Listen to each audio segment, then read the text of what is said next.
ओम श्री साईं सच्चरित्र अध्याय 52 भाग 1। सेवड़े की साईं बाबा पर अटूट श्रद्धा। अक्कलकोट सोलापुर जिला के श्री सप्टेनकर वकालत का अध्ययन कर रहे थे तो एक दिन उनकी अपनी सहपाठी श्री सेवड़े से भेंट हुई। अन्य और भी विद्यार्थी वहां एकत्रित हुए और सबने अपनी अपनी अध्ययन संबंधी योग्यता का परस्पर परीक्षण किया। प्रश्नोत्तर से विदित हो गया कि सबसे कम अध्ययन श्री सेवड़े का है और वे परीक्षा में बैठने के अयोग्य हैं। तो जब सब मित्रों ने मिलकर उनका उपहास किया तब सेवड़े ने कहा कि यद्यपि मेरा अध्ययन अपूर्ण है तो भी मैं परीक्षा में अवश्य उत्तीर्ण हो जाऊंगा। मेरे साईं बाबा ही सबको सफलता देने वाले हैं। श्री सप्टेनर को यह सुनकर बड़ा आश्चर्य हुआ कि उन्होंने श्री सेवड़े से पूछा कि ये साईं बाबा कौन है जिनका तुम इतना गुणगान कर रहे हो। तो उन्होंने उत्तर दिया कि वे एक फकीर हैं जो शिरडी की एक मस्जिद में निवास करते हैं। वे महान सत्पुरुष हैं।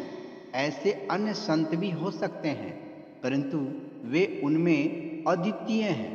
जब तक पूर्व जन्म के शुभ संस्कार संचित न हो तब तक उनसे भेंट होना दुर्लभ है। मेरी तो उन पर पूर्ण श्रद्धा है। उनके श्रीमुख से निकले वचन कभी असत्य नहीं होते। उन्होंने ही मुझे विश्वास दिलाया है कि मैं अगले वर्ष परीक्षा में अवश्य उत्तीर्ण हो जाऊंगा। मेरा भी अटल विश्वास है कि मैं उनकी कृपा से परीक्षा में अवश्य ही सफलता पाऊंगा। श्री सप्टेनकर को अपने मित्र के ऐसे विश्वास पर हंसी आ गई और साथ ही श्री साईं बाबा का भी उन्होंने उपहास किया। भविष्य में जब सेवड़े दोनों परीक्षाओं में उत्तीर्ण हो गए तब सप्टेनकर को यह जानकर बड़ा आश्चर्य हुआ। अब श्री सप्टेनकर की कथा। श्री सप्टेनकर परीक्षा में उत्तीर्ण होने के पश्चात अक्कलकोट में रहने लगे और वहीं उन्होंने अपनी वकालत प्रारंभ कर दी। 10 वर्षों बाद उनके इकलौते पुत्र की गले की बीमारी से मृत्यु हो गई जिससे उनका हृदय विचलित हो गया और मानसिक शांति प्राप्त करने हेतु उन्होंने पंढरपुर, गंगनापुर और अन्य तीर्थ स्थानों की यात्रा की परंतु उन्हें शांति नहीं मिली। उन्होंने वेदांत का भी श्रवण किया परंतु वह भी व्यर्थ ही सिद्ध हुआ।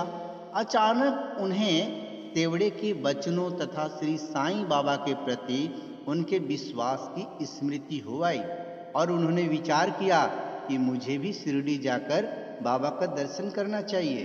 वे अपने छोटे भाई पंडित राव के साथ शिरडी आए और बाबा के दर्शन कर उन्हें बड़ी प्रसन्नता हुई। जब उन्होंने समीप जाकर नमस्कार करके शुद्ध भावना से श्रीफल भेंट किया तो बाबा तुरंत क्रोधित हो उठे और बोले, यहाँ से निकल जाओ।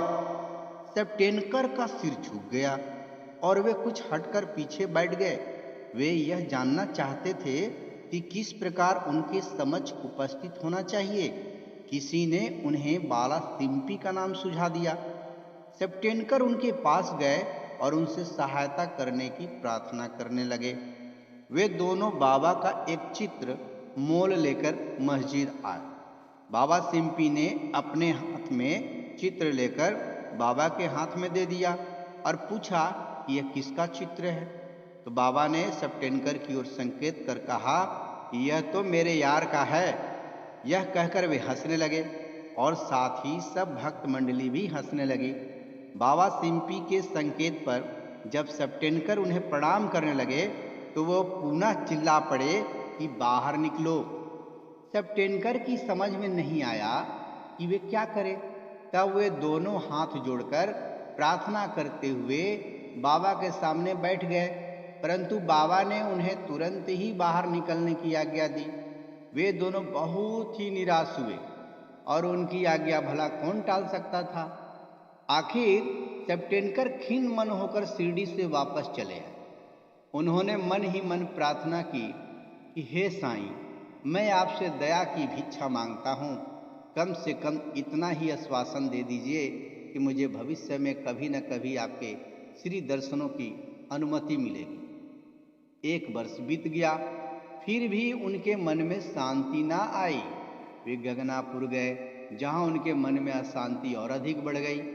अतः वे साढ़े गांव विश्राम के लिए पहुँचे और वहाँ से काशी जाने का निश्चय किया। प्रस्थान करने के 2 दिन पूर्व उनकी पत्नी को स्वप्न हुआ। वह एक गागर में लक्कड़ शाह के कुएं पर जल भरने जा रही थी। और इसके आगे आगे अंक में होगा कि वो नीम गाछ के नीचे भी कौन थे। तब तक के लिए ओम साई राम, जय जय साई राम। आप सभी खुश रहिए, बाबा का कीर्तन करते रहिए और सब बाबा दुख को दूर कर देंगे।